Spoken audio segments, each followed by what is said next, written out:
Mr. Mayor, we live. Thank you for that, Mark. Today is March 20th, 2024. The time is 7:20 p.m. and I'm calling to order the Baldwin Park City Council regular meeting. I'm going to go ahead and start with the invocation. If anybody is here. Pastor Jackson's not here. Commissioner Franklin, would you like to lead us in an invocation?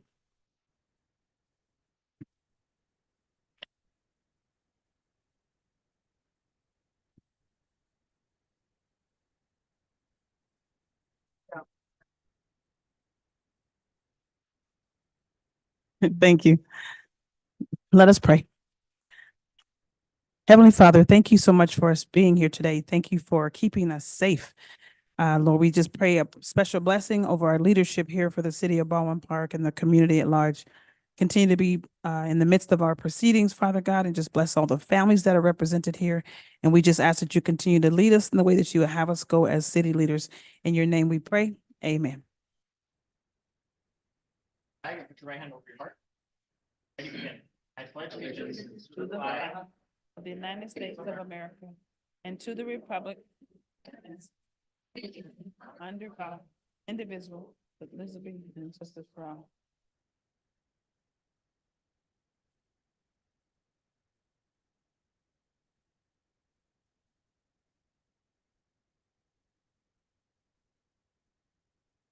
So at this moment, City Clerk, can I have a roll call, please? Mayor Estrada, Here. Mayor Pro Tem Ayala, Here.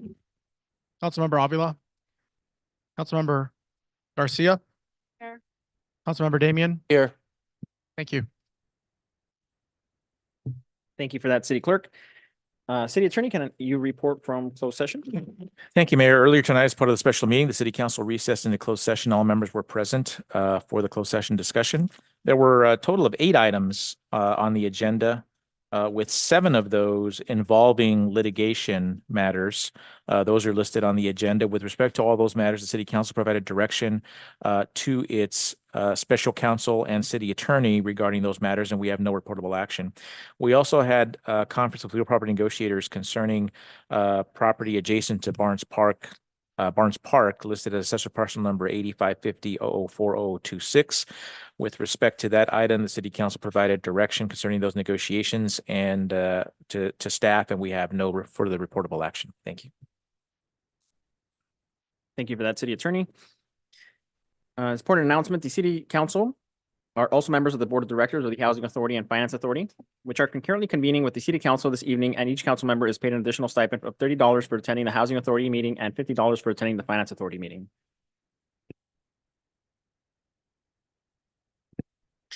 And seeing that there is no more business to conduct in closed session, I will go ahead and adjourn the special meeting. And I have a second. Any objections? If no objections, the special meeting will be adjourned at 7:24 p.m. and we will continue our regular meeting. And we do have a proclamation. We are going to present a proclamation to the American Red Cross for American Red Cross Month, and it's presented to Diana Pineda Ramirez, Executive Director of the San Gabriel and Pomona Valley. So at this moment, I'll ask the Red Cross team to join us up here at the dais.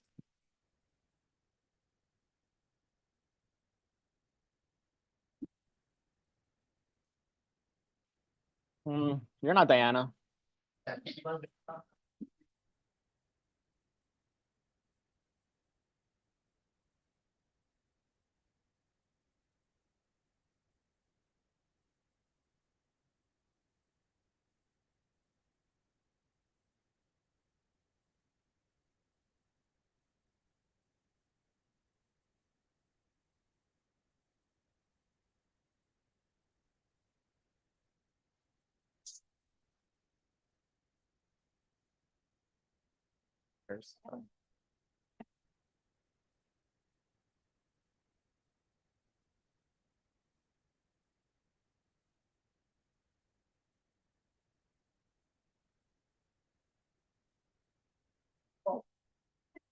All right, right here. So American Red Cross Month, March 2024. Whereas more than 140 years ago, the American Red Cross was established as a humanitarian organization guided by 7 fundamental principles, including humanity, impartiality, and independence to provide services to those in need, regardless of race, gender, sexual orientation, or citizenship. And whereas every year the American Red Cross responds to an average of more than 62,000 disasters across the country, thousands of American Red Cross volunteers provide around-the-clock shelters for disaster victims and distribute millions of relief items. And whereas March is Red Cross Month, a special time to recognize and thank the Red Cross volunteers and donors who help members of the community who applaud our heroes in the greater San Gabriel and Pomona Valleys, who assist their neighbors in need. And whereas American Red Cross shelters provide emotional support to victims, skills that save lives, provide international humanitarian aid, and support military members and their families. And whereas we dedicate the month of March to all those who help and support the American Red Cross mission and present this proclamation to all the staff members, volunteers, and donors at the American Red Cross and thank them for their commitment to this organization as they make an effort to save a life.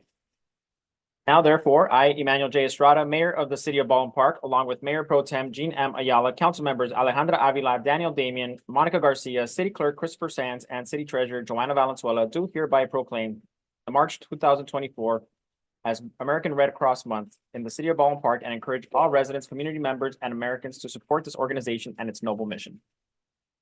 And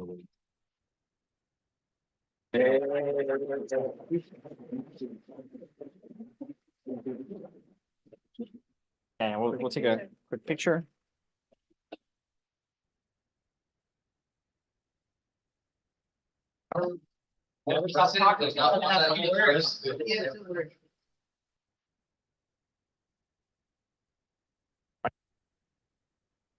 Yeah, for the first time. I'll just mention that smoke alarms are very important. If you need a smoke alarm, you can contact the Red Cross via redcross.org, LA Home Fire, or call for a smoke alarm to be installed at your residence free of charge to the number 310-445-9914.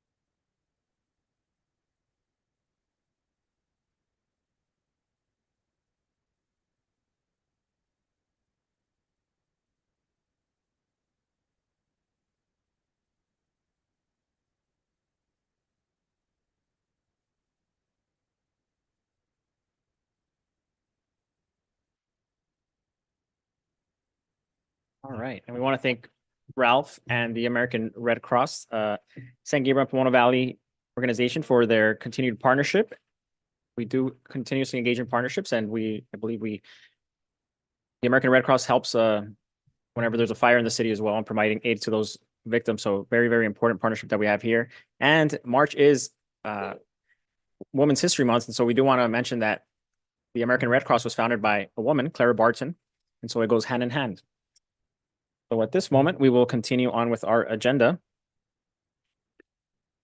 And we have public communications. And I know City Clerk is passing out some papers, but City Clerk, as soon as you're ready, maybe you can. Thank you, Mayor.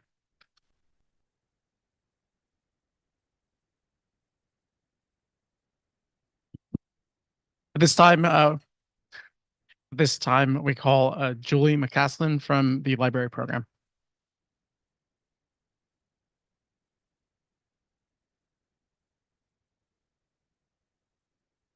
Hey, it's been a while since I've done this. I haven't had to go to meetings in quite a while.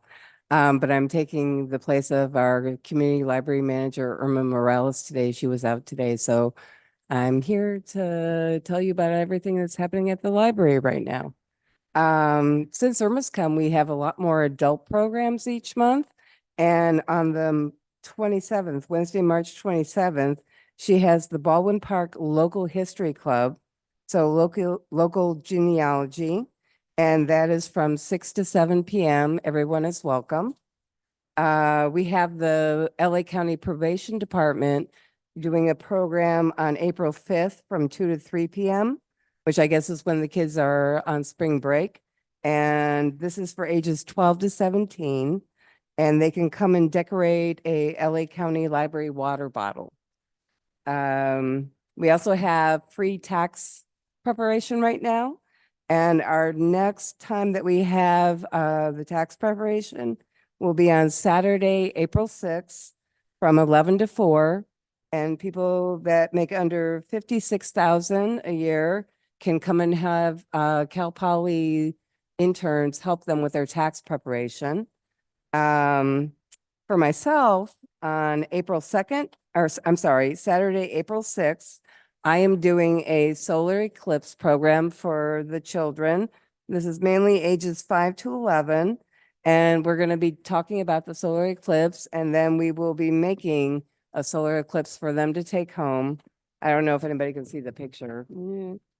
I also have Smarty Pants Story Time. And we're going to be adding more programs onto Smarty Pants. We're calling it Smart Start.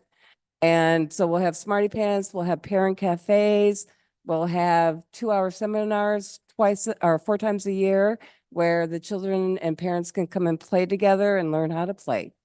And then last but not least, sorry, am I over? No, oh, okay. I keep hearing beeping. Teens, my teen program is on April 20th. And we're going to talk about the benefits of recycling, and we are going to decorate CDs. So everybody is welcome to come by the library, see what's happening. We still have the diapers from baby to baby. And that's been a godsend, I think, to a lot of families in this community. So thank you all very much and have a good evening. Or does anybody have any questions? No? Okay. Thank you so much. At this time, we call Christopher Miranda.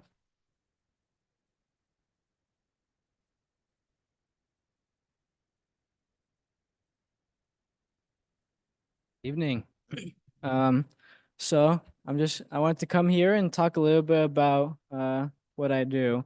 And so I'm a missionary. I serve here in the Glendora area. We're around 16 of us, and we've just been looking for more ways to serve here in the community and specifically Baldwin Park as well. We range from limits to serving in people's homes to serving in the community.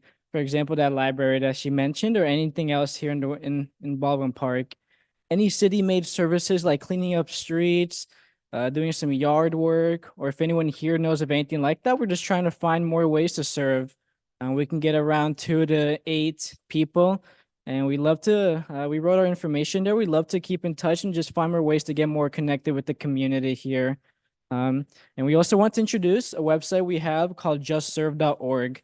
So justserve.org is a website where if you feel like you know a family, friend, or anyone in need of some service, this gives a great way for the community to connect together and find more ways to serve. So on justserve.org, there's an option to post a service. And so if you have like needs or anything that people could use help with, there's other people that are always on that website that would love to help out, including us missionaries. And so, like I said before, we just love to get the community more connected together.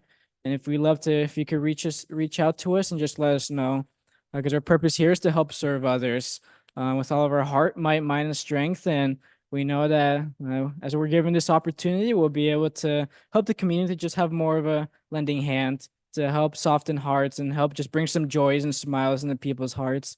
And so once again, please just let us know any opportunities we'd be able to help out. And if you guys have any questions too, you can let us know. You can reach out to us. Well, once again, thank you so much for your time. That was all.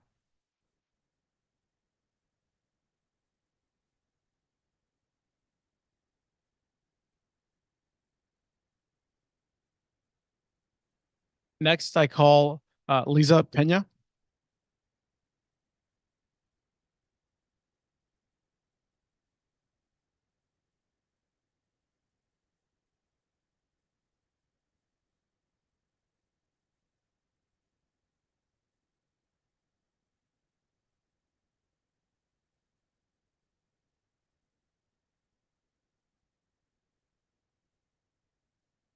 Hi, good evening, everybody. My name is Lisa Pena.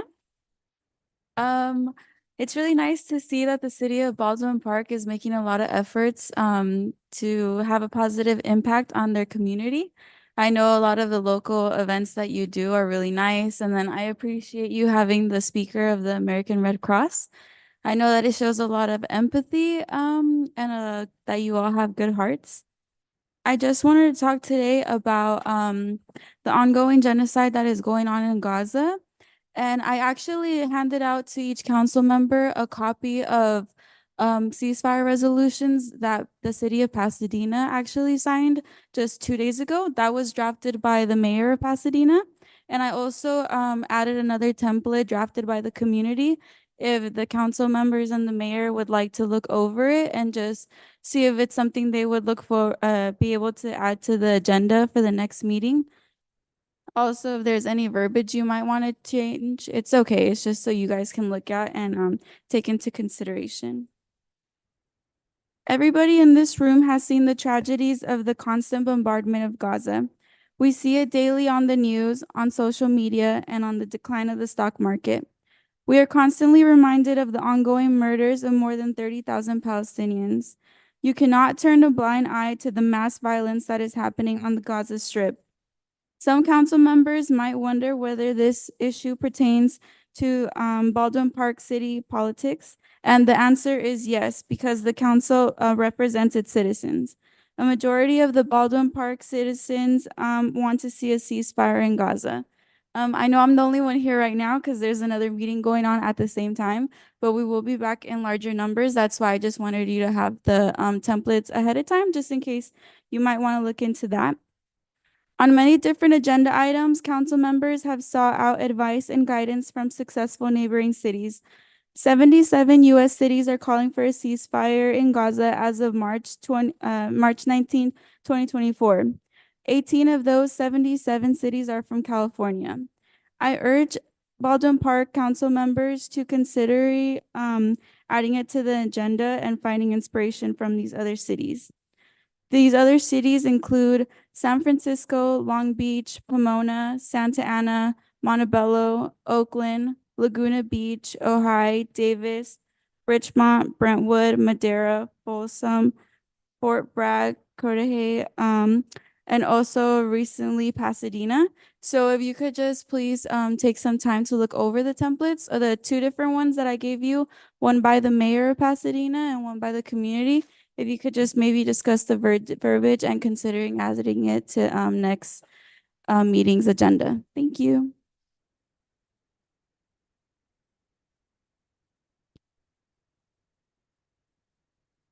Mayor, also for the record, I just want to acknowledge a written comment that was received by Opal. It has been left on the dais for each council member.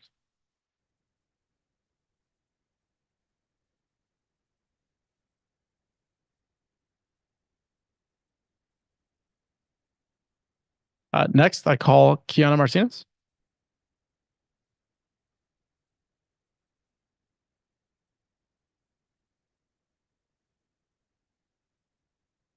All right. Hello, City Council. I'm glad to be here. Glad to have been in communication with some of our staff members in the city about a really great opportunity for our city. And it's on agenda item number 9. And so I'm here representing HGV Casita. As you may have known, I sent some of y'all some information on the statistics in Baldwin Park, but basically that in general, in our state and in our county and city, heat kills more people than any other natural disaster and hospitalizes more people as well. And so we have spoken with some of the staff members and one council member, Mr. Damian, thank you so much, to take advantage of a great grant opportunity, which is going to basically provide all of the funding completely, not from the city, to provide implementation for heat resilience for our communities. Specifically, we were discussing implementing cooling for our residents. And I want to ask that we basically focus, which we'll have hopefully more conversations on, focusing on low-income communities, vulnerable communities, seniors, affordable housing units specifically. It's just a great, great opportunity for us. We know that we have a lot of vulnerable communities, low income, we're in a disadvantaged community, which makes us a lot more likely to get the grants. And so I just think it's a wonderful, wonderful opportunity. We know that our housing is, older housing built before the 90s. And so it's such a great opportunity. And I think the city has also applied for technical assistance or needs a partner with it as well. And so there should be a lot of support, and especially from us, from SGV Casita. And so I think it's just a wonderful opportunity to move forward and work together and do this for our residents, to provide free AC essentially. And there's other ideas too to help with like utility costs, but we also need to work together to figure out more details to make it a stronger application. It's basically up to $4 million, and I think the city was asking for 2 million. And so it's just such a wonderful opportunity, and we're here to support and do the best we can to support you in this. And I think we owe it to our families to do so. And so I'm just here to let you know that we're here, we're ready to support, ready to move forward. And we hope that you take it into consideration, especially the other council members that we haven't spoken with before, Ms. Ayala, Ms. Garcia. And I know, we have to speak about it more. So we're hoping that you approve to apply and get that going. So we're here to support. Thank you so much for your time.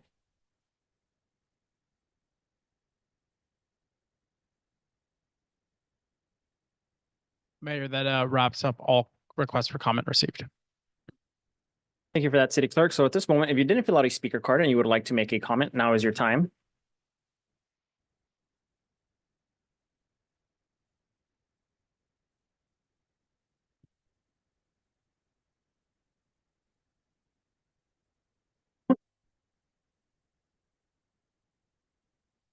John Rios, resident. Over the weekend, we had some shootings over at Walnut Creek Park. I talked to the chief and he assures me they're looking into it. There was one of the reasons we don't want to open up the bike trail into the park. This is one of the biggest concerns in the community.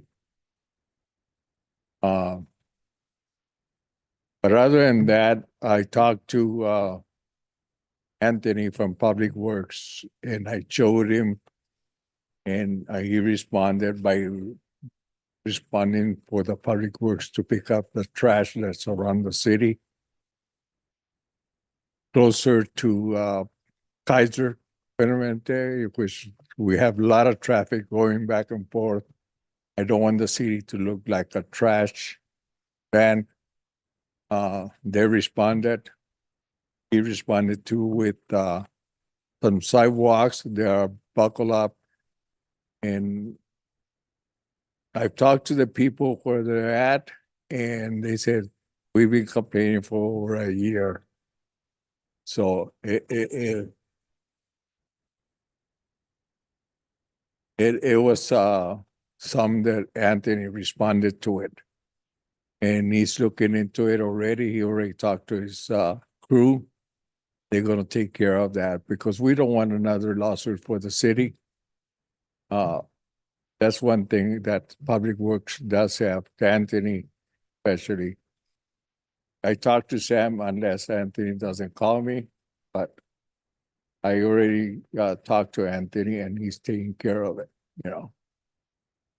Another thing that we still haven't resolved is the street vendors, starting with the flower vendors. We already closed probably 2 or 3 flower shops.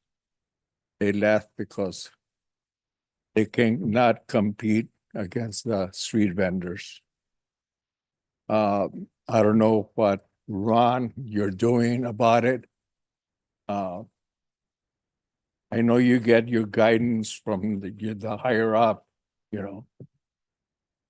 We still having problems with lunch trucks, which is next door to McDonald's and Jack in the Box. They're supposed to be 50 feet away from a driveway. They're closer than that, and then they have their power generator facing the street. That's against the law. They do not have the license. and the insurance for it. Thank you so much.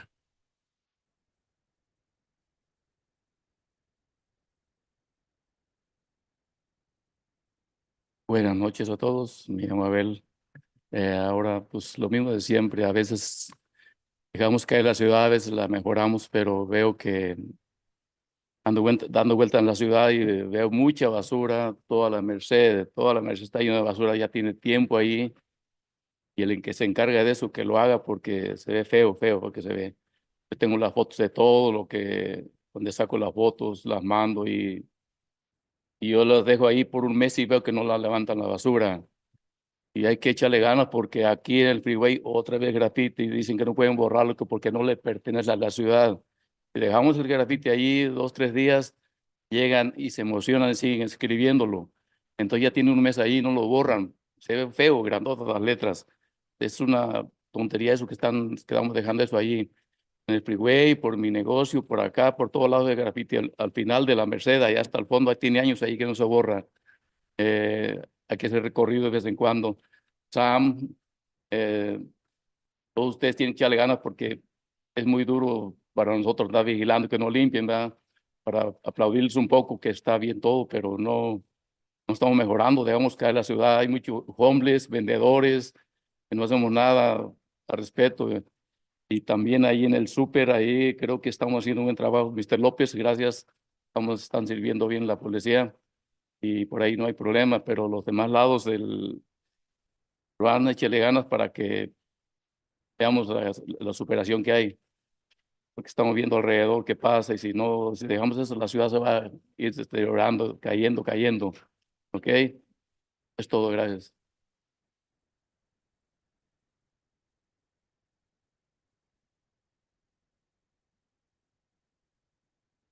Good evening to all. I'm Abel. I'm here to make comments about the same thing, the improvements in the city. I've been driving around, going to different places, and there's trash everywhere. There's lots of trash, and it looks really ugly. And sometimes if they don't pick the trash, I mean, I've seen the same trash piled up for a month, up to a month. And same thing with the graffiti by the freeway. Sometimes if they don't clean it immediately, it goes beyond 5 days into a month. And the people who paint that, they think since they're not gonna clean it, they keep on doing it and it gets worse and worse and it's really ugly. It's really stupid to have this and to let it go like that. At the end of La Merced, the same thing.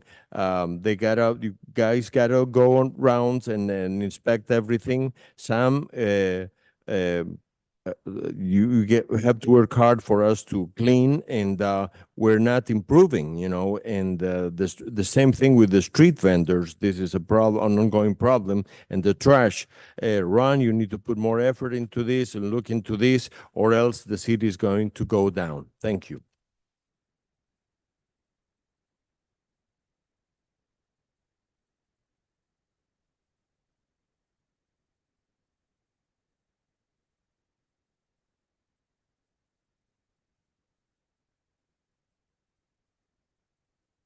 Good afternoon. My name is Rosie Leon, and we're coming from my beauty salon right here.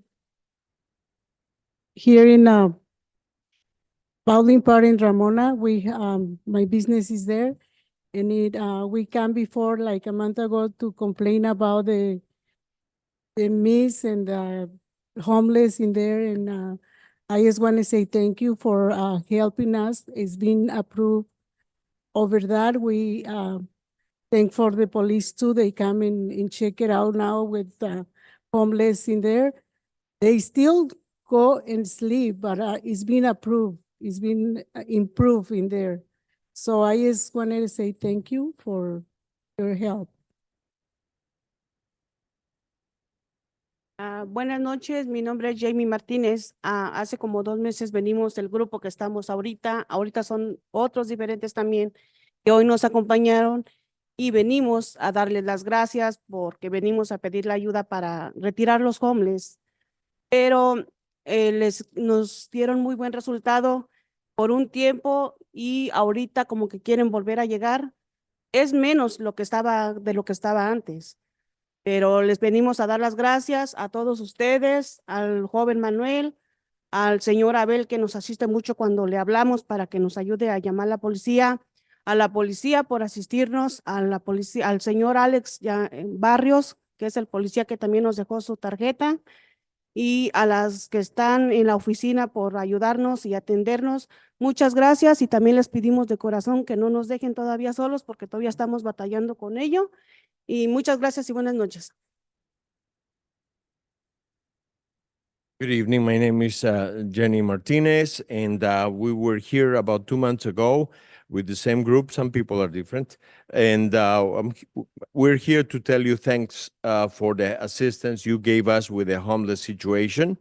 And it has improved, and it's been good for a while, but they're starting to come back. So, I want to say thank you to Manuel, to Abel for helping us with the phone calls and everything, to the police and Mr. Alex Barrios, and to the people at the office for their assistance. Don't forget about us, don't forget about this, and thank you.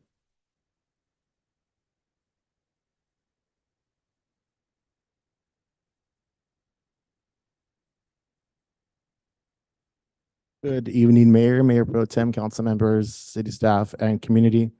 My name is Ralph. I'm a Red Cross volunteer in the city of Bolton Park. And besides disasters, we do have blood drives. So if you'd like to sign up for a blood drive, do that. But if you'd like to volunteer, we have different volunteer opportunities. So you can visit the Red Cross website.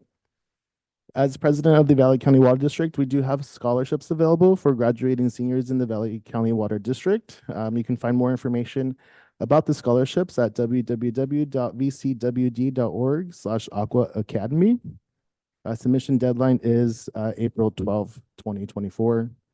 I come wearing different hats as the second vice president of the Baldwin Park Business Association. Tomorrow we have a ribbon cutting ceremony for All That Faux located in our Baldwin Park Plaza tomorrow at 2. So if you're able to join us, please join us. You can find more information about that at bpbiz.org. And last, as a community volunteer, shout out to the City of Baldwin Park's Parks and Rec Department. If you were able to visit the Wall That Heals, it was a great thing to have in Baldwin Park. I was part of the teardown crew, and I want to thank the Baldwin Park Police Department and Public Works for being there as well. And that's all I have. Thank you.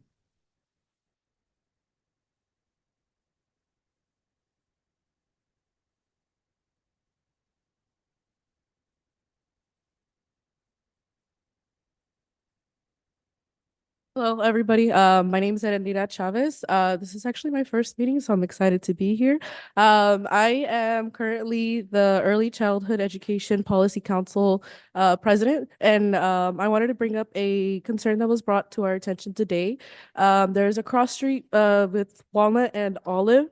If you guys are familiar with it, there is a walkway that leads you from Walnut School to Olive, but it has been brought up that it's actually very concerning because a lot of cars have been speeding past it. And as you know, many kids are going through it. There is someone who is there crossing, but that's not enough. We need, more support, either speed bumps or just anything that you can support. Just, I do want to go out there and see myself, capture some data to see how that looks.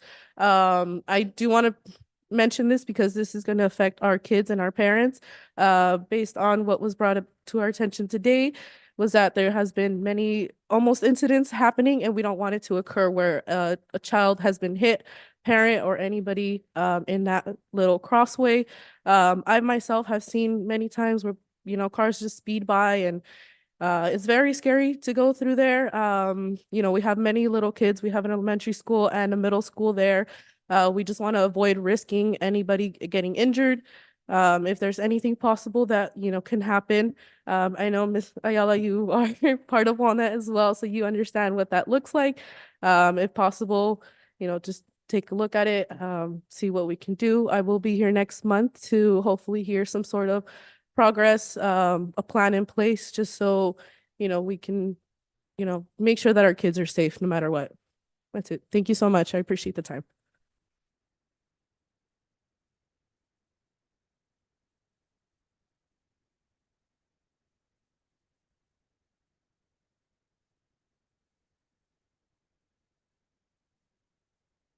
nobody else is looking to speak, we will go ahead and close public communication and we will continue with the consent calendar. So at this moment, if there's any items, council is looking to pull, now is your time. And Mayor and Council, please note there's a correction to item 3, the meeting minutes on page 3. A copy of that has been left on the dais. All right. Okay. No items will be pulled. I'd like to pull item number 4 for discussion. And I will make a motion to pass consent calendars, the full consent calendar excluding item number 4 and with the corrections for item number 3. And that is my motion. Can I have a second? The clerk, roll call, please.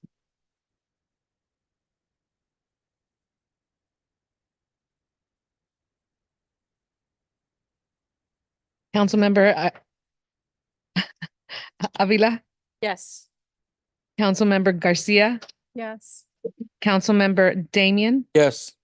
Mayor Pro Tem Ayala, Yes. Mayor Estrada, Yes. motion passes. Thank you for that, Chief Deputy City Clerk. And I know we have item number 4, the approval of a request for service proposal with Even Brooks and Associates for transit route efficiency study for the City of Baldwin Park Transit System. Stam, I know some of our transportation partners are in the audience. I just want to make sure if there's any presentation or any comments. I want to make sure that we open up the floor for that. Thank you, Mayor. Yeah, there is no presentation, but I do want to mention that we do have our transportation team here in case there's any questions. We have Hal Sotugo, he's with EBA, who's going to be doing and spearheading the study. We have the sub-consultant, the expert who's going to be doing most of the work. We also have Jason Snow from STI, our transit operator. And of course, we have our in-house transportation team for the City's Transit Service, which is Lena Abdullah and David Lopez, all here, ready to answer any questions should the council have any. Great. Is there any questions, council? Any questions or concerns from city council or city staff? If not, I just, I know that this is something that's a big priority for the council, and we've been discussing this throughout the previous meetings.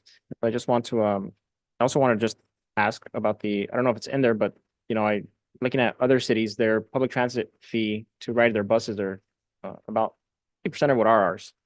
So when we're looking at these efficiency studies, is that something that we can look into?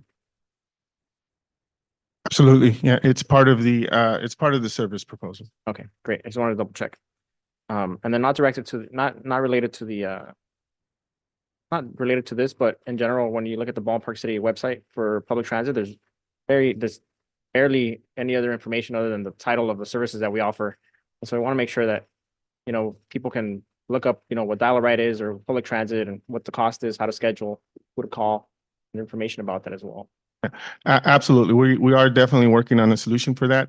We now have a dynamic live map with hours and times with GPS tracking that we're going to be adding to our website. So that's coming as part of the new contract that was approved the last time. This review, it's going to be a complete review and research and investigation of the current status of our program. And it's going to include, analyzing the fixed route and the Dial-A-Ride and providing recommendations and solutions with new routes or efficiencies. Right. So we're very excited to get this going. And then just one more thing is, I know that we're keeping the efficiency and looking at new routes. While we do that, I don't know if it's in there, but are we considering, school closures and the possibility of children being able to ride public transit to school or within those vicinities? Yeah, it's not explicitly in there, but that's something that we can talk to our consultant about to incorporate.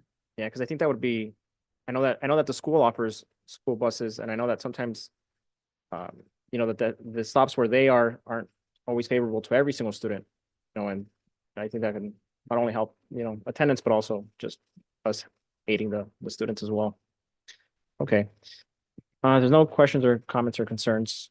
I just wanted to add to the the busing of the school, probably coordinate with the school district to see what kind of busing they're going to be providing for those students that will be going to different schools next year, and then maybe help with that study. So if their busing will be provided, then it may not have to be included. So have a conversation with them regarding that. All right, well, we'll go ahead and make a motion to approve. I have a second by Councilwoman Avila. City Clerk, roll call, please.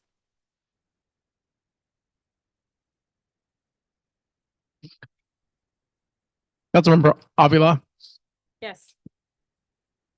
Councilmember Garcia, Yes. Councilmember Damian, Yes. Mayor Pro Tem Ayala, Yes. Mayor Estrada. Yes. Motion carries 5-0. Great, thank you for that, City Clerk. So at this moment, we will go on to our reports of officers. And so we have a grant application, Extreme Heat and Community Resilience Program from the Governor's Office of Planning and Research and the large implementation category. Enrique, do you want to go ahead and give us an overview of the application? Yes, Mayor, thank you very much. This is a time of the essence sort of application in that we have a very limited time to submit a full application. Our speaker earlier, who is a native Baldwin Park resident, spoke very eloquently about the merits. And in fact, they alerted us to the opportunity as well. In coordination with Councilmember Damian, we spoke with Casitas, SGV Casita, about the timeline, sort of the scope of the opportunity, 4 categories. And I point out the different categories, but we're going for the largest opportunity, which would be the large implementation category. And essentially, it provides, if granted the funding, we would be able to install AC units or HVAC units in many of the dwellings in the city of Baldwin Park that we know don't have a cooling system or much less an HVAC system. So between now and April, when the deadline is to submit, we will do a reconnaissance of data, of information on, and try to put together a sound application to then be given the money. The timeline that the grantor, in this case, it's the office of the governors, the governor's office that would be granting the money. They would like to see this implemented in the early part of 2025. So first is being able to put in the full application. We only have about 4 weeks for that. And then if we were granted the grant, which we obviously hope that we will, and then we will have roughly about 8 months or so to get it fully implemented on the ground. And in the end, it's our residents who would benefit. And having a AC unit installed is obviously costly, whether it's the landlord or the homeowner. It's costly either way, whomever has to pay for it. So this grant would provide the funding to do exactly that. So we're obviously thrilled for the opportunity and equally thrilled for the work, right? No, it's quite a bit of work that we have to do between now and the end of April, if you approve us to apply for the grant. And SGV Casita would be a somewhat of a co-applicant, but definitely a supporter, and they will help us write the grant, the actual application. So thank you so much for your help. Mayor, Yes, Councilwoman Avila. I just want to thank Kiana because I know you have brought this up a little bit over a month ago when we were at a meeting. So thank you for following through and really keeping me up with this. I thought it was a great idea then, and I continue to feel the same. So I'm sure we're going to get this grant with the city and Casita working together. Thank you. Thank you for following through. I can just add, and then also part of the grant, just so you guys are aware, is they will cover staff time. So whatever staff time is invested, the grant will cover part of that staff time. So in reality, it's a win-win. Like, when we discussed in the meeting, there's a lot of dwelling structures in the city of Baldwin Park that are very old. And a lot of them don't have central AC. Some of them don't even have window ACs. So a lot of our seniors are also vulnerable to this. And this would help them because although we do have the cooling center at Morgan Park, a lot of our seniors don't want to come out in the heat. You know, or they can't, they just can't get there, or for whatever reason, they're just not utilizing the cooling centers at Morgan Park. So this is a win-win. Thank you, Kiana and Casita SGV for bringing this to the city. I think the chances of us getting this grant awarded are pretty positive. So I look forward to implementing this and getting this going. So again, thank you. Yeah, and I want to echo that. And it's really something that's really important. A lot of the housing stock in Baldwin Park is very older. It's aged. They don't come with AC units, and so it's a big issue. I would just want to know if we're able to cover or then look for other possibilities, because one of the problems is there's no AC, and then once you put the AC, the problem is that a lot of the windows or a lot of the weathering are outdated, and they're not keeping enough. They're not very energy efficient. So when you put an AC in there, you want to make sure that's going to stay cool so that the AC doesn't have to run all day either. So I don't know if that's something that is that something that can get covered with this grant when you go and install an AC unit, or if that's something that we can pair up with other grants, because I know that there is grants out there from the state for weathering upgrades for homes. For medicine and Yes. for sure. But I want to say that I think that kind of work that's related to keeping it cool would be covered, Mayor. The insulation in some way. Yes, in Yes. Southern California, Edison does have a program where they come out and weatherproof your house, your doors, your windows, your faucets to make sure they're not leaking, and they provide, so you could save water. So they do have those programs. So we just look for them and make sure that our families that will be having the ACs are aware of this program. So they can apply for it, and also so they can apply for the programs to help them pay for their bills, because once we do get those systems in there, the prices on AC will go up, lights will go up, and gas as well. So make sure that we have them well informed that they could apply for programs, low-income programs, where they could get assistance to lower their cost on their bills. Very good. And of course, thank you to Kiana for taking initiative. So at this point, we'll make a motion to approve. Can I have a second? Second. City Clerk, roll call, please. Councilmember Avila, Yes. Councilmember Garcia, Yes. Councilmember Damian, Yes.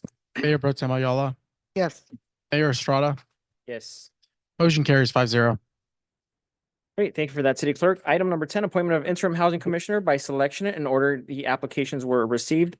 Enrique, do you, I know that we had some concerns or questions as to whether we could appoint everybody since we did have open seats, but there seems to be some conflicts in the designations. Yes, Mayor, it was a subsequent better interpretation of the authority that we as a city would have with regards to amending the requirement that two of the commissioners be from the housing authority, the city-run housing authority. And we thought that we could make a change to that requirement. Our city attorney researched that really well. And it's clear that we do not have the authority, we, the city, the legislative body, do not have the authority to make the amendment, which means that requirement must still be in place, that there be two commissioners appointed from the housing authority. And so with that being the case, we had 6 candidates in the previous meeting. You appointed all 6 of them, pending us making the change to the municipal code. But since we cannot make the change to the municipal code, what we are now suggesting or recommending that you appoint one of the commissioners to be an interim commissioner until such time that we are able to then recruit and hopefully find 2 commissioners who meet the criteria of being from the housing authority. One of the 2 needing to be a senior over 62. So then we recommend that you appoint the commissioners in the order in which their application were received.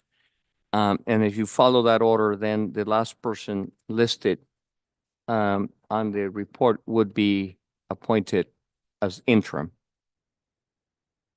And then all the other 5 will be regular appointed commissioner. Yes.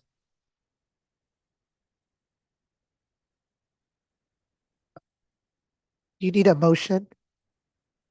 Yeah, so I motion to accept the housing commissioners in the order in which they were listed and have our number 6 applicant as the interim. I'll second.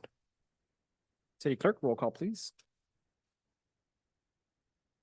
Councilmember Avila, Yes.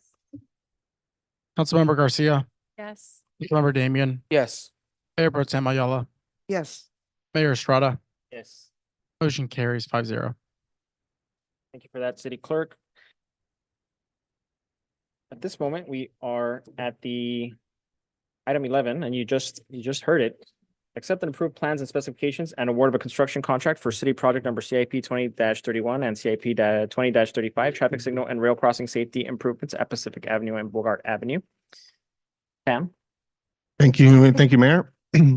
So this item will award a construction contract for the rail safety improvements at Bogart and Pacific. Typically, an item such as this would be on consent, but we felt that because of the significance of the project and what it represents, which is a major leap towards our quest for a quiet zone, we felt that we would present to the city council a review of what the project is about and maybe a little high level review of what the quiet zone, where we're at and what's coming next. So I do want to mention that we have folks here from that are partnering with us in the construction. We have Phil Hodges from Rail Pros, who's going to be doing the construction management. And we have Geraldine Otero from Metrolink, who's been a great partner for us, and they're going to be doing a large part of the work in-house. So with that, I'd like to hand it over to Romani. So good evening, Mayor, council members, city staff, and members of the audience. Tonight, I would like to present to you Pacific and Bogart Traffic Signalization Project. In my presentation today, I would like to start first by an overview of the Metrolink system. After that, I would like to go to understand what's exactly a quiet zone and how to be a quiet zone ready. Moving on to timeline. In timeline, we're going to understand what project we have completed, where we stand today, and what are our plans for the future. Moving on to Pacific and Bogart project, which is the item for tonight. And we're going to go into the details of this project and where is this project stand in the bigger picture of quiet zone. Moving on to project funding and as usual, ending with questions. So Metrolink and the city of Baldwin Park, they have about 2.5 miles of track. All of them are single. One station, as you know, and 8 crossings. As we can see here, this is the map of our city, where we can see the stations, the crossing starting from Ramona Boulevard, Pacific Avenue, McDavid Avenue, Merced, Foster, Francis Quito, and Hamburger Lane. Actually, if you count them, they are 7. They are not 8. However, why is that? Because we have one more crossing that within LA County Flood Control District right of way. So under the quiet zone, we are going to focus on whatever we have in our city right of way. And as we can see here, this is the distance. I'm not sure if you can see it or not, but this is the distance in miles between each crossing.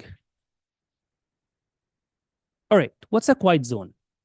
So a quiet zone is a section of a rail line that at least half a mile. In that section, the train horns are not regularly routinely sounded. So in that minimum of half a mile, usually they don't use the horn regularly. However, in certain circumstances, even inside a quiet zone, they still have to use the horn. And I'm listing all of them. One, if there is anyone by the tracks or near the tracks. Second, if there is any construction taking place by the tracks or close to the tracks. Also, if someone is wearing a yellow vest. So even if they see anyone just wearing a yellow vest, even if there is no construction or anything, they still gonna use the horn. Any situation deemed hazardous, also they're gonna use it. And finally, when the train leaves the station. So regardless if it's a quiet zone or not, they have to use the horn when the train leaves the station, but only just for once. They don't use it when they cross. Right now, they use it also before they get to the crossings. They have to use it for 10 seconds before they hit. And once they go to the crossings, they have to hold the horn the whole time when they cross. And after that, when in the quiet zone, they only use it once when they leave.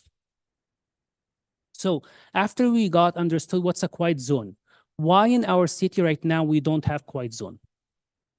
Simply because for a quiet zone, they have certain safety measures that we need to implement to be qualified or to be ready to apply for a quiet zone. For an example, just one of the items that we need to address is just pedestrians gate. Right now, for all the crossings we don't have a pedestrians gate. One of the items that we need to address. And once we have everything ready, we can apply for the FTA to qualify to be a quiet zone area. Can I pause? Can I stop you there on that note? Sam, can you tell us what we've done to implement the quiet zone to date? Yeah, absolutely. Is it in the presentation? Yes. That's what's coming up next, but Okay. yeah. So I can just give you a quick rundown. So MetroLink in 2017 did improvements to the Ramona crossing. Some of those improvements include quiet zone ready improvements. So we're using that as one of our crossings that account for that one half mile. Tonight is a major milestone for the city of Baldwin Park because working with these types of projects and improvements, especially the crossing at Pacific, the requirements to bring that up to a quiet zone are very, very complex. And so we've been working for years with MetroLink on designs. And so tonight we're very happy to have the culmination of all that work to award a construction project both from the city and another component that Romani will talk about that MetroLink is doing. This is the hump. This is the big part of it. Once these constructions improvements, the rest are easier. But we are also, and I think Romani is going to talk about, we're also already in a signed agreement with MetroLink to design the downstream crossings. So that's the state of where we're at right now. I'll hand it over to MetroLink here tonight. MetroLink is here tonight. Okay, good. Okay. So as Sam mentioned, we already started at Ramona Boulevard and they already completed that crossing. So tonight we are presenting the next phase of that project, which is at Pacific and Bogart Avenue. And what coming next in the future are the coming next 3 crossing, McDevitt, Merced, and Foster, and all of them gonna be under one project. So that's why I color coded them. One green completed, the blue one is where we stand today, and the red one, it's a phase 3, what's coming up. Finally, as you can see, the last 2 crossings, they are not considered part of the quiet zone. They are mainly in an area where it's considered to be an industrial area. So it's not right now, but it can be considered in the future. So to take in consideration what happened as a timeline. So in 2017, Ramona Boulevard was completed by MetroLink. In 2018, city bonded Measure M local return revenue amount of about $7.2 million. In 2019, city entered into an agreement with SCRRA for about 470,000 to design the safety improvement for phase 3, the other 3 crossings. Tonight, we're looking for Pacific and Bogart, and if the mayor and the council members approved it tonight, we were looking to propose to start in May of this year. Also, right now, MetroLink are working on the design, and we expect the design to be completed by end of this year. So God willing, if we finish the second phase, which is Pacific and Bogart, we're looking to start the third phase by next year and the final one. So just to let you know, completing Pacific and Bogart is still not going to be in the quiet zone. We still have to do phase 3 to complete the whole project and to be ready. Not to do construction, but once we have the design ready for phase 3, we can apply for FTA to start considering us in quiet zone. So just to recap on that, so we have to complete the third phase in order to have the quiet zone implemented. Design. Once we get the design, and Sam can help with that, once we have the design ready for phase 3, we can start apply for quiet zone as FTA. But to answer your question, yes, we won't be designated a quiet zone until the improvements are in place. Until the improvements are in place for phase 1, 2, and 3. Correct. Yes. Yeah. So it's not just the design, it's the implementation. Yeah, the design gets us the leg up on the application to submit to get all of that going. So once the improvements are done, it'd be a lot quicker process. And what is the timeline? Will you get into that on? Yes. Okay. All right. That's why we're excited today that this project is a major milestone, as Sam said. Actually, for me tonight, when I was starting to prepare the presentation for this meeting, I found how hard our department and Sam has been working over many years, from applying from a grant to bond measure M to have an agreement with SCRRA to get to this point. That's why we're excited. After many years of hard work, we are here tonight. This project, we're going to upgrade to current SCRRA and MetroLink standards. As you know, right now, it's only we have one stop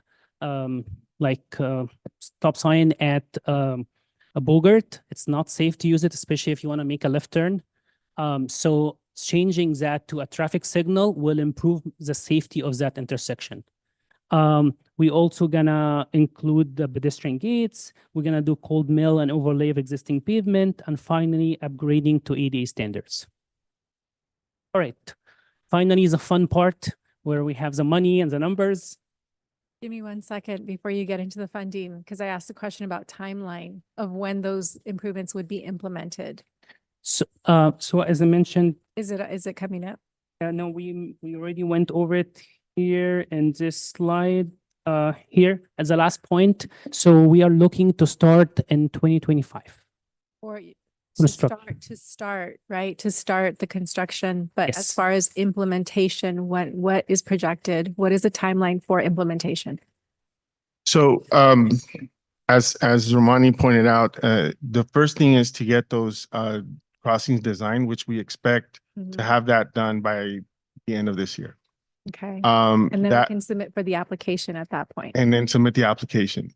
At the same time, we're looking for the supplemental construction funds that we're going to need for the downstreams. We know that it's not going to be as complex as this Pacific, but over the years, especially after COVID, a lot of the construction costs have gone up. So we're looking into how we're going to supplement that. But once we have the design and funding, we're going to go as one project to do the 3 downstream. And that's definitely, once that's completed, which we think it'll be in sometime 2025, then hopefully that aligns with our application for, the implementation of the quiet zone, and then have it implemented. But there's still many, many steps in between that, very complex to describe. But this is our best estimation at this point. So if implementation occurs in 2025, then do you think that the quiet zone could be implemented in 2026? That is correct. That is our goal, to have it implemented in 2026. Think Metrolink has any experience in how long the FRA takes to grant an application? You want to come up?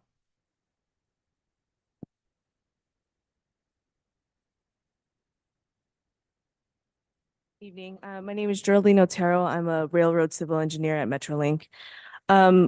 My experience with quiet zones, I've worked with cities at my last job.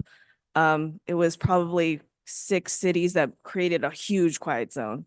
How my experience with the FRA, so you're applying to the FRA to establish a quiet zone. First, you send in a notice of intent. That is when design is done. And then once the design is complete, construction is completed, you send in a notice of implementation that tells the FRA, hey, we want this quiet zone. It's ready. Do you approve it? And then they send a letter back. It's a letter of like recognition.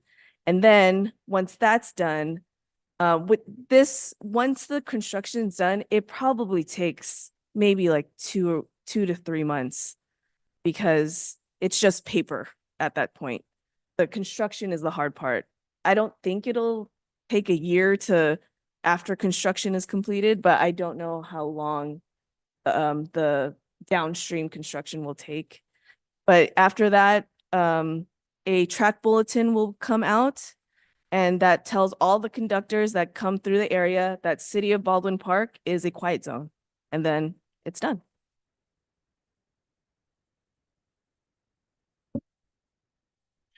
And so we have identified some potential funding sources for the construction of the downstream. And as we move along with the process and the design, we'll start bringing those to council and identifying what those sources are going to be. But we're confident that we're going to be able to get to a point where we're going to apply and shortly after that, start construction. Right. Going back to the fun part again. So what project funding we have? So starting by about $4.7 million from revenue bond proceeds, which represent about 74% of the total project fund. $700,000 from STBL grant, which represent about 11% of the total fund. $250,000 from HSIB grant. $300,000 from first mile, last mile MTA grant. And $230 Measure M, which is unappropriated. And finally, $175,000 from Prop C, which is unappropriated, making the total available fund for the project about $6.4 million. And as we can see here, we're not using any general funds. The cost of the project. So this project has 3 components. The first component is for SCRRA, and which is about $3.6 million for them to do the work on the rails. And the mayor and the council member already approved that item a few months ago. The second part or component of this is the item we represent tonight, which is the city side, which is going to be about $1.9 million. And it's for construction and construction contingency and the lowest contractor, the price reasonable contractor was Belco. And the last component, which already approved by the council members and the mayor, is $323,000 for the CM and an inspection with Rail Pros, making the total cost. I apologize. Go ahead. About $5,955,000. As we can see, there's a difference of about $472,000 left on the project. Of course, this money will be available if we have any big change order or any item left. So we are safe that we have any money left. If we did not use this money, then we can use this money toward the last phase of the project. Yeah, if you can hold on this slide, Roman. I just kind of want to point out something that'll demonstrate how long we've come on this project. If you look at the pie chart, the gold color, that 4%, that is where we started. So in 2008, the city received an SHIP grant from Caltrans. for 250. As we started exploring the improvements at the crossing, we started to realize that SCRA and Metrolink had a lot of requirements in terms of making improvements to the rail. And so since then, when I started here, we revived that grant. And so we've been seeking the funding. So 96% of this funding has come in the last couple of years, and that's been the major point. So we've made a lot of improvement, and we're very we're elated that we're about to start construction. And what do we expect? What's the projected funding cost for the downstream, the three?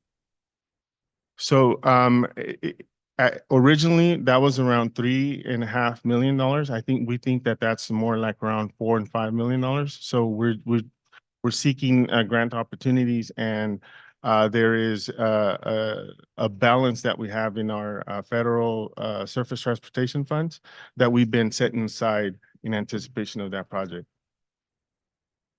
And so we want to start this project in late May or June. As Zócalo starts to wind down, this will start to ramp up. All right, final slide. Safety. And first and foremost, safety is number one priority for us with every project. And for this project, especially because the nature of the project. So because of the safety and the nature of the project, we can expect traffic delays. The intersection actually will be fully closed for through traffic for a full weekend. So SCRRA is going to close it at Friday night, and they're going to open it back on a Monday morning. And they're going to be working day and night at that weekend to finish the work. Our contractor from the city project doesn't need to close the street or the intersection. He only going to do partial closure. So from our side, we are not going to have full closure. Metrolink service will be affected, but Metrolink is coordinating with other projects, so there is minimum disturbance. And also, Geraldine just told me right now that they inform their riders 2 weeks ahead of that. They give them information that the service is gonna be affected. Every effort will be made to complete the essential work as quickly as possible and with at least inconvenience to our residents and community.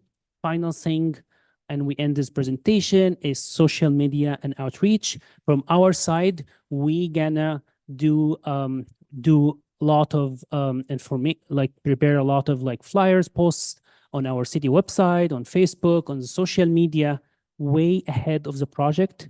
And we're gonna keep informing our residents, our businesses in the downtown that this is coming up, the police department, fire department, so everyone will be aware ahead of time. That will complete my presentation for tonight, and you're more than welcome for any questions. Great. Thank you for that presentation, Ramani. Any questions from council or staff? I would like, Ramani, can you go back to the slide of the horns and can we have Metrolink come up?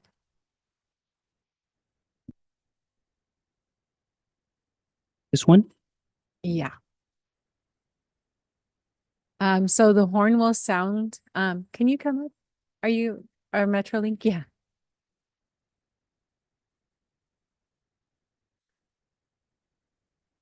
Sorry, what was your name again? Geraldine Otero. Geraldine, yeah, thank you. Thank you for being here. Yeah. Can you tell us about the horns when they sound currently, if we're sitting here and you can hear the Metrolink. Yes. So currently it's FRA regulation for trains to sound their horn 10 to 15 seconds before it approaches a grade crossing. And does it say how many times to sound the horn? Yeah, it's in the FRA regulations. It's 2 long, 1 short, and then 1 long through when it occupies the actual grade crossing. So, and you guys have 7, so it is quite a lot. It is. Yeah.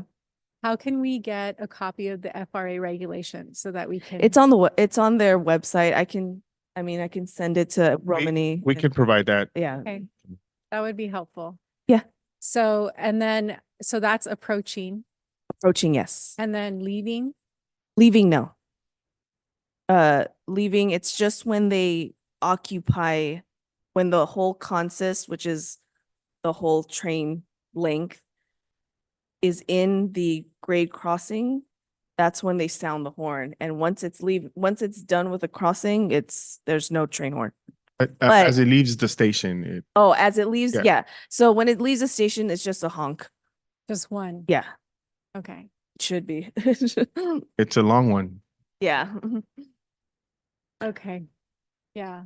Because that's been an issue for our community, which is hence why we have been pursuing the quiet zone for so many years. And this, as mentioned through this presentation, it has been a high priority for the city because our residents for many years were really complaining about this, especially our seniors that live right here next to the train station.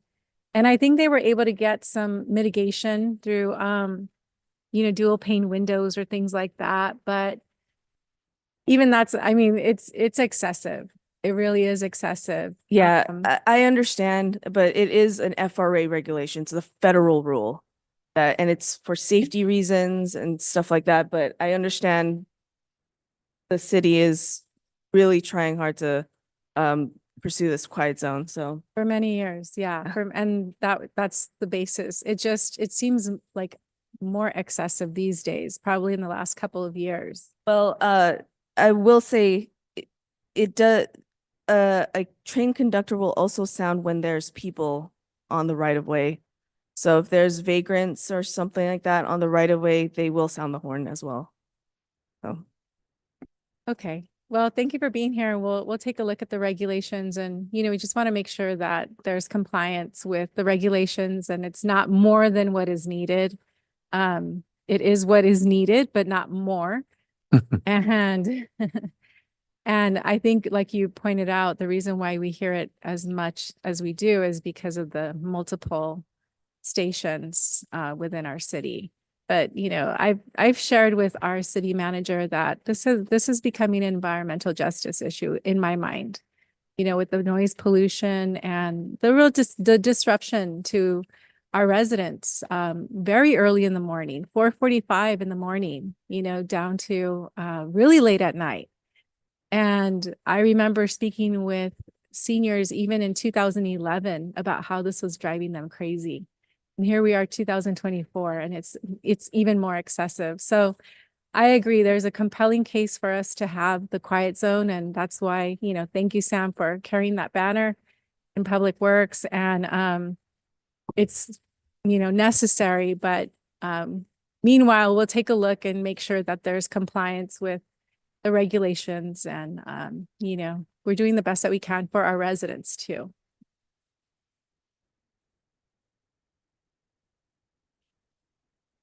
Great. Well, thank you, Romani, and thank you, Geraldine, for being here with us today. So go ahead and make a motion to approve. Can I have a second? Second. City Clerk, roll call, please. Councilmember Avila. Councilmember Garcia. Yes. Councilmember Damian. Yes. Mayor Pro Tem Ayala. Yes. Mayor Estrada. Yes. Motion carries 5-0. Great, thank you for that, City Clerk. We are at City Council acting as successor agency of the dissolved Community Development Commission. We do have 2 items, SA1, SA2. I'll make a motion to approve both. Can I have a second? Second. City Clerk, roll call, please. Councilmember Avila. Yes. Councilmember Garcia. Yes. Councilmember Damian. Yes. Mayor Pro Tem Ayala. Yes. Mayor Estrada. Yes. Motion carries 5-0. Great, thank you for that, City Clerk. We do have a consent calendar for the Finance Authority regular meeting. I will make a motion to approve. I'll make a motion to approve it concurrently, simultaneously with the consent calendar for the Housing Authority. Can I have a second? Second. City Clerk, roll call, please. Councilmember Avila. Yes. Councilmember Garcia. Yes. Councilmember Damian. Yes. Mayor Pro Tem Ayala. Yes. Mayor Estrada. Yes. All 3 items pass Great, thank you for that, City Clerk. We do have a public hearing for the Housing Authority of the City of Baldwin Park Annual Public Housing Agency for the fiscal year plan for 2024-2025. So I will go ahead and open the public hearing regarding the Housing Authority of the City of Baldwin Park's annual PHA plan. So at this moment, the public hearing is open, and anybody looking to speak in regards to the plan, now is your time. City Clerk, did anybody fill out a speaker card? No, Mayor, at this time, we have not received requests for comment. Great. So seeing that nobody is looking to speak and nobody filled out a speaker card, I will go ahead and make a motion to authorize the submission of the annual PHA plan for fiscal year 2024-2025. Can I have a second? Second. City Clerk, roll call, please. Councilmember Avila, Yes. Councilmember Garcia, Yes. Councilmember Damian, Yes. Mayor Pro Tem Ayala, Mayor Estrada, Yes. motion carries 5-0. Great. Thank you for that, City Clerk. So we are down to City Council, City Clerk, City Treasurer, staff requests, and communications. I didn't put this on the agenda, but I did want to have a discussion regarding a potential grant for businesses in the Baldwin Park core. I know that we've been dealing with the plazas a lot, and it gets a little bit complicated because it is private property, and there is that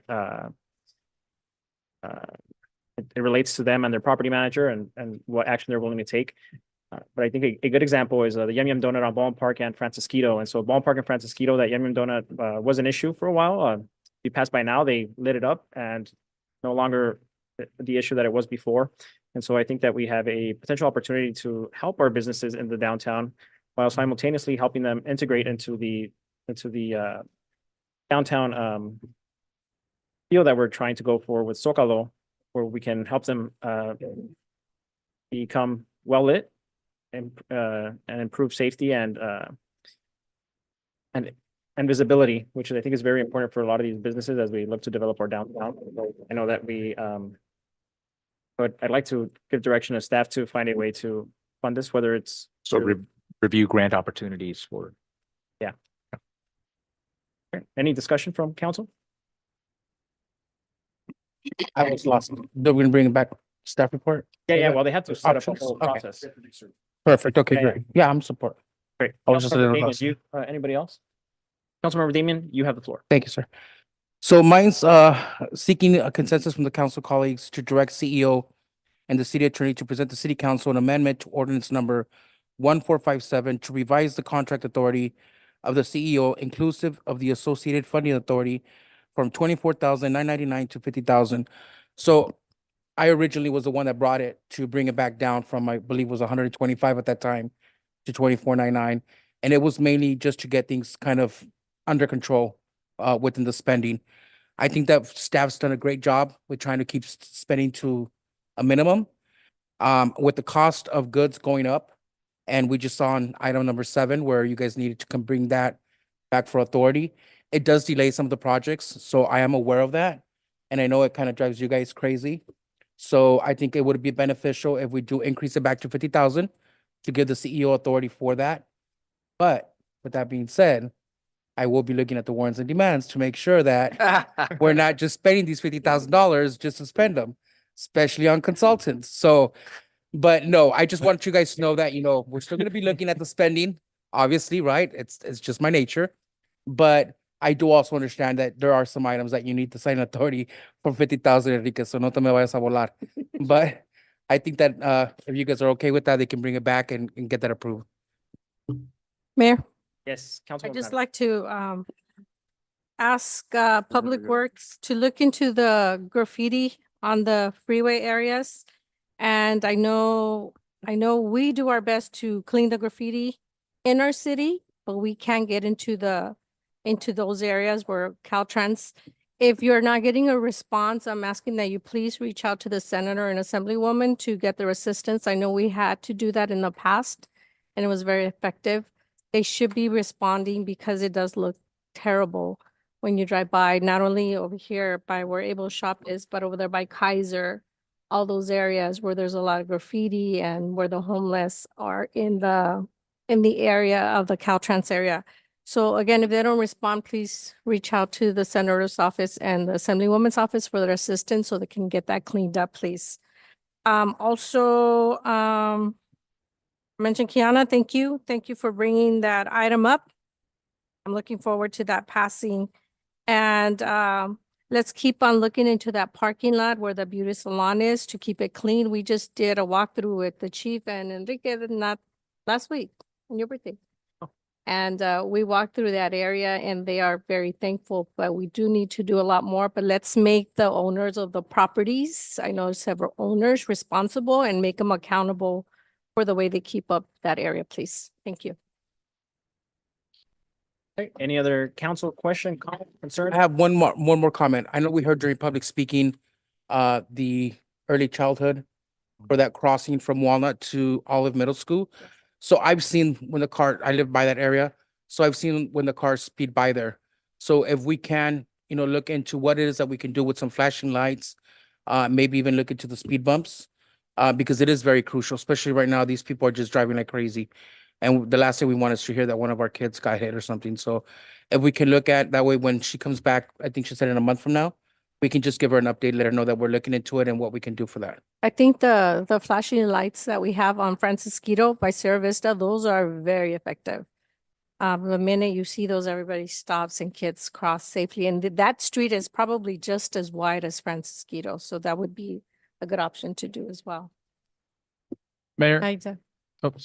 I definitely want to echo those comments because that's a unique little kind of neighborhood in that it has the junior high and the elementary right next to each other. So there's a higher concentration of students, right? Very young, elementary and junior high. And so I agree that we should look at speed mitigation, anything to reduce the speed. And that would require Public Works for you guys to take a look at it and make some recommendations too. But safe routes to school would definitely apply here. Absolutely. And I will say that, there are some drivers that like to do donuts. They're at Merced and Olive. Enrique, you laugh, but that's really bad. Yeah, and it's right at that junior high. So, if they're bold enough to do that, do donuts. You hear it for like 10 minutes. Yeah. Ron's like, really? Yeah. Think about, the people that are, and so they're just not really, they're probably not even thinking about, kids as they're going through there or, so yeah, anything we can do to mitigate that would be really helpful. Public Works and then our police department. So Mayor, Yes. as a perfect segue, it's actually something I don't think that it's been spoken about publicly, but it was definitely a pleasant surprise that just kind of happened. And I know we've been talking about it for many years, and I think it was the most fatal intersection in our city, at least when we were talking about it in 2017, 2018, but the improvements at Merced and Vineland. So I know that nobody's talking about it, but it's such a great surprise to see that there's finally some improvement. There's a signal to turn. So I know several people who have been involved, like even family members who have been involved in accidents at that intersection, had to call our CEO for some assistance at one point. So I know that we've been talking about 2017. There was a presentation at the Performing Arts Center at the adult school talking about all the very dangerous intersections. And I remember at the time that was #1 for most fatal accidents. So I just want to give kudos to Public Works in the city for finally doing something about that intersection. And then also want to thank the city and for making a great stride in our quiet zones. It's been a long time coming. I remember and was really excited about the conversations that were taking place 9 years ago when my son was a newborn, and that train was waking us up at 4:45 every single morning. And I was so excited that eventually we were going to get quiet zones. And here we are 9 months later. 9 years later, and I can't even wake my son up. But regardless, there's going to be many members of our community that are going to benefit from those quiet zones. So thank you so much. Sorry, one more thing. Manny and your staff, thank you. Thank you for bringing the wall that heals here to the city of Baldwin Park. It was beautiful from Tuesday when we went to Azusa, our Baldwin Park Police Department, all the agencies that we had, including fire departments. that we escorted the wall out here to Baldwin Park. The welcoming we had here in Baldwin Park and then the event to open. It was wonderful. It was very touching and emotional for a lot of people. So I thank you. Thank Helen. I know she was the one that did most of the footwork to get it here, but then all the volunteers, all the departments I know were there putting the wall up and bringing it down. Thank you for doing that, everybody. It was wonderful. Thank you. Thank you very much. And I also want to thank the police department chief for helping the residents that came earlier to talk about the homeless issue on Ramona. And, you know, they saw an improvement and appreciated the patrols. So just want to, you know, thank you for your assistance with that. And, you know, just to continue doing that, because I know it's becoming an issue all across our community in different pockets, of course. And it does affect our, you know, just our everyday kind of quality of life too. All right. So thank you. So today it's already 8:51. It seems like we are all done with regular city business. So everybody enjoy your extra 10 minutes. And then we will see you all in 2 weeks. I will move to adjourn the meeting. Any objections? If not, meeting is adjourned.